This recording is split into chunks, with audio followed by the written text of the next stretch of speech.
एक गांव में रामू नाम का एक किसान रहता था। रामू बहुत मेहनती था। वह सुबह से शाम तक खेतों में काम करता, फसलें उगाता और अपने परिवार का पालन पोषण करता। उसकी मेहनत और ईमानदारी की वजह से गांव में उसकी बहुत इज्जत थी। लेकिन उसकी जिंदगी में एक समस्या थी। उसकी पत्नी लक्ष्मी बहुत लालची थी। लक्ष्मी को हमेशा दूसरों की चीजें देखकर जलन होती थी। वह चाहती थी कि उसके पास भी वही सब कुछ हो जो दूसरों के पास है। लक्ष्मी हमेशा ज्यादा से ज्यादा धन और सुख सुविधाएं चाहती थी। उसे लगता था कि अगर उसके पास बहुत सारा धन होगा तो वह खुश रह सकेगी। वह दिन रात इसी सोच में डूबी रहती थी कि कैसे और ज्यादा धन कमाया जाए। वह दूसरों के पास जो कुछ भी देखती उसे भी अपना बनाने की इच्छा करती। अगर किसी पड़ोसी के पास नई साड़ी होती तो लक्ष्मी भी वैसी ही साड़ी चाहती।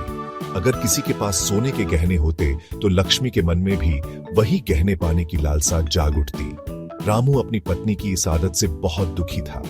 वह देखता था कि लक्ष्मी की इस लालच की वजह से उनके घर में हमेशा तनाव बना रहता था। वह चाहता था कि लक्ष्मी समझे कि असली खुशी धन में नहीं बल्कि संतोष में है।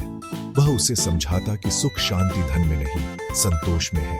रामू कहता, लक्ष्मी, हमें जो मिला है उसमें संतोष करना चाहिए। धन से सब कुछ नहीं खरीदा जा सकता। असली खुशी हमारे मन की शांति में है। लेकिन लक्ष्मी पर उसकी बातों का कोई असर नहीं होता। वह रामू की बातों को अनसुना कर देती और अपने लालच में डूबी रहती। उसे लगता था कि रामू उसकी इच्छाओं को समझ नहीं पा रहा है। वह अपनी लालच की आग में जलती रहती। लक्ष्मी का लालच उसे अंदर से खा रहा था, लेकिन वह इसे समझ नहीं पा रही थी। उसकी यह लालच न केवल उसे बल्कि उसके परिवार को भी दुखी कर रही थी। रामू को समझ नहीं आ रहा था कि वह अपनी पत्नी को कैसे समझाए और उसे इस लालच से कैसे मुक्त करे। एक दिन पड़ोस की औरत ने नई साड़ी पहनी। वह साड़ी बहुत ही सुंदर और चमकदार थी, जिसने पूरे गांव का ध्यान खींचा। लक्ष्मी ने देखी तो जलन से भर गई। उसे लगा कि अगर उसके पास भी ऐसी साड़ी होती तो वह भी गांव में सबसे सुंदर दिखती। उसने रामू से जिद करके वैसी ही साड़ी मंगवा ली। रामू ने पहले तो मना किया, लेकिन लक्ष्मी की जिद के आगे उसे झुकना पड़ा। कुछ दिन बाद गांव के मुखिया के घर नई बैलगाड़ी आई। यह बैलगाड़ी बहुत ही शानदार और मजबूत थी, जो सभी की नजरों में आ गई। लक्ष्मी ने वह देखी तो बेचैन हो गई। उसे लगा कि अगर उसके पास भी ऐसी बैलगाड़ी होती तो वह गांव में और भी प्रतिष्ठित हो जाती। उसने रामू से बैलगाड़ी खरीदने की जिद की। रामू ने पहले तो समझाने की कोशिश की कि बैलगाड़ी की कोई जरूरत नहीं है, लेकिन लक्ष्मी नहीं मानी। रामू ने समझाया कि उन्हें बैलगाड़ी की क्या जरूरत है, लेकिन लक्ष्मी नहीं मानी। उसने कहा कि अगर मुखिया के पास बैलगाड़ी हो सकती है तो उनके पास क्यों नहीं। आखिरकार रामू को उसकी जिद के आगे झुकना पड़ा। उसने बैलगाड़ी खरीदने का फैसला किया, भले ही उसे पता था कि यह उनके लिए जरूरी नहीं थी। लक्ष्मी की छोटी छोटी लालच ने एक बार फिर जीत हासिल की। एक बार रामू की मां ने लक्ष्मी को अपने गले का सोने का हार पहनाया। यह हार बहुत ही खास था, क्योंकि यह उनके परिवार में पीढ़ियों से चला आ रहा था। रामू की मां ने इसे अपनी सास से पाया था और अब वह इसे लक्ष्मी को सौंप रही थी। यह हार सिर्फ एक गहना नहीं था, बल्कि परिवार की धरोहर और परंपरा का प्रतीक था। यह हार उनकी दादी मां का था, जो पीढ़ी दर पीढ़ी चलता आ रहा था। हर पीढ़ी ने इसे संजो कर रखा और अगली पीढ़ी को सौंप दिया। इस हार में न केवल सोने की चमक थी, बल्कि उसमें परिवार के इतिहास और भावनाओं की भी चमक थी। लक्ष्मी की नजर उस हार पर पड़ गई और वह उसे पाने के लिए लालायित हो उठी। उसने सोचा कि यह हार उसके पास होता तो वह कितनी सुंदर लगती।